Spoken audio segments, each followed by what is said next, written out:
everyone, welcome to Epic Tales of the Mahabharata, a podcast where I, Ryan, will take you on an epic journey through the grand tales of the Mahabharata. I'm so excited to share these stories with you, and I hope you enjoy listening as much as I enjoy telling them. Today, we are going to start with the very beginning, how the Mahabharata was written, and the story of King Shantanu and Ganga. So, sit back, relax, and let's dive into the world of ancient India.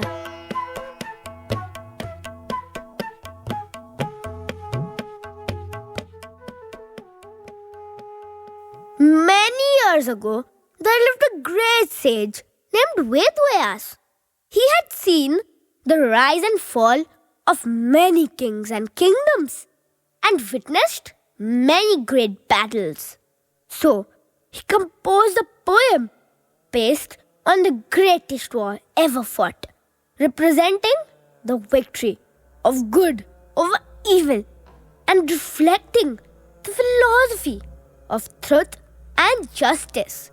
He decided to name his glorious epic the Mahabharata.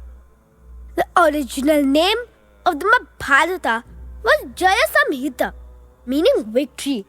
Later, it was renamed the Mahabharata after the Bharat dynasty.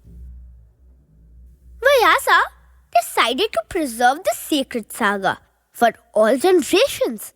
However, he acknowledged that he could not compose and also write it down simultaneously. So, Vyasa decided to seek Lord Brahma's help and began to meditate. Lord, I am unable to think and pen my thoughts swiftly. Please help me find someone who can write my poem without making any mistakes. Pray to Lord Ganesha, the god of wisdom, said Brahma.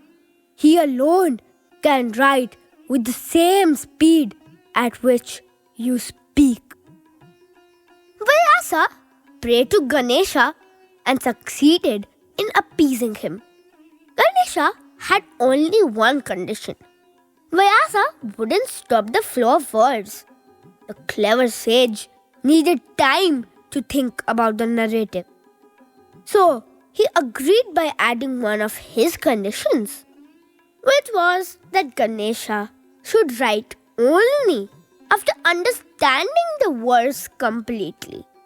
Thus began the compilation of the Mahabharata. Ganesha wrote so fast that suddenly the quill snapped into two. Ganesha feared he would miss the words that followed. So, without wasting time, he broke off one of his tusks and began writing with it. Unaware of this, Vyasa continued to sing the verse with his eyes closed in devotion, and the words flowed in rhythm. Let's turn our focus and meet King Shantanu, an ancestor of the Kauravas and Pandavas, whose decisions set the stage for the epic events.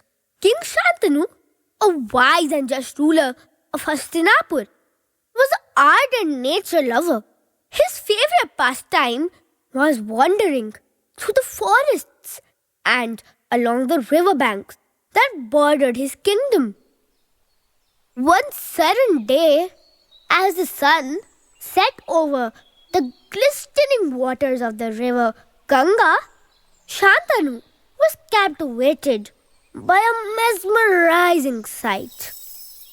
A divine woman emerged from the river, her radiant beauty reflecting the shimmering waters. Her presence was a mystery. Her aura was nothing short of celestial. She was Ganga, the river goddess who had taken human form. Shantanu, spellbound by her ethereal charm, approached her and said, "Who are you, O Divine One? Your beauty surpasses the splendor of the heavens. I am Shantanu, the king of Hastinapur, and I wish to make you my queen." Ganga smiled but offered a condition. "I shall marry you," she said, "but you must promise never to question my actions or interfere in anything I do. If you break this promise, I will leave you forever." Blinded by love, Shantanu agreed without truly weighing the promise in. They were married, and the union brought immense joy to the king. They lived a blissful life for a while, and Ganga bore Shantanu a child. But on the very night of the child's birth, Shantanu witnessed something horrifying. Ganga, with a serene expression, carried the newborn to the river and drowned it in the flowing waters. Shantanu was devastated, but remained silent, remembering his vow. This heartbreaking ritual repeated itself with their next 6 children. Though his heart ached, Shantanu could not bring himself to question Ganga for fear of losing her. When the 8th child was born, Shantanu could no longer bear it. As Ganga prepared to immerse the infant in the river, he cried, "Stop! How can a mother do this to her children? I demand an explanation." Ganga halted and turned to Shantanu, her divine form shimmering as she spoke. "Listen carefully, O king," Ganga began. "Your children are not ordinary mortals. They are the 8 Vasus, celestial beings cursed to be born on earth because of their actions in the heavens. The Vasus, minor deities who were companions of Indra, had once visited the hermitage of the revered sage Vasishta. They were enchanted by his divine cow Nandini, a wish-fulfilling being who could grant unlimited prosperity. The Vasus conspired to steal the cow, and Prabhasha, the youngest and boldest, did the theft.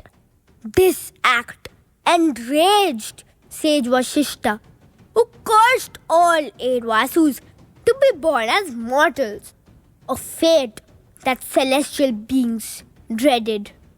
The Vasus begged for forgiveness, and Vasishta, moved by their repentance, softened the curse. He decreed that 7 of the Vasus would live brief lives on earth, freed almost immediately after birth. But the 8th Vasu, Prabhasha, who had instigated the theft, would endure a longer life filled with duty and struggle. "This child," she said, "is Prabhasha, the Vasu destined to remain on earth. His life will not be ordinary. He will grow into a man of unparalleled wisdom, strength, and virtue. His destiny is intertwined with the fate of the Kuru dynasty. He will symbolize sacrifice, duty, and dharma. But his life will also be marked by deep sorrow and hardship." Ganga assured Shantanu that she would nurture the child until he was ready to be reunited with his father. With that, she took the child with her and disappeared into the river. Years later, Ganga returned, bringing with her a young boy who radiated intelligence and valor. She introduced him to Shantanu, saying, "This is your son Devabrata. I have taught him all the skills and virtues he will need to serve as a protector of your kingdom. He is a master of the Vedas, an unparalleled writer, and a wise statesman. Raise him well, for he is destined for greatness." Devabrata's upbringing was exceptional. He studied under the greatest sages and warriors, mastering not only the arts of war but also the principles of dharma. His character was forged by both divine blessings and rigorous discipline, preparing him for the monumental role he would play in the Mahabharata. Devabrata became the most popular prince of Hastinapur. His gentle and kind behavior, his courage and strength, and his wisdom and knowledge made him the obvious choice as the heir to the throne. The 18-year-old Devabrata fought the entire army alone and managed to win the battle single-handed. He captured King Shalya and brought him as a captive to his father's feet. Devabrata's courage and heroism impressed King Shantanu, leading him to anoint Devabrata as the crown prince of Hastinapur. He became one of the greatest warriors and most respected figures in the Mahabharata. The story of Shantanu and Ganga is a tapestry of love, loss, and cosmic justice. It reminds us of the complexities of dharma and how even divine beings are not exempt from the consequences of their actions. But we'll talk more about Devabrata in the next episode. Before we go, let me ask you a few questions to think about until our next episode. Question number 1. Why is Ganesha called Ekadantya? Question number 2. How did Lord Ganesha become sage Vyasa's scribe? And question number 3. Who caused the Vasus to be born as a human and suffer? I hope you enjoyed the stories today. Don't forget to tune in next time to hear about the great vow of Devabrata and what happens next in the epic tale of the Mahabharata. Until then, keep imagining, keep learning, and keep smiling. Namaste.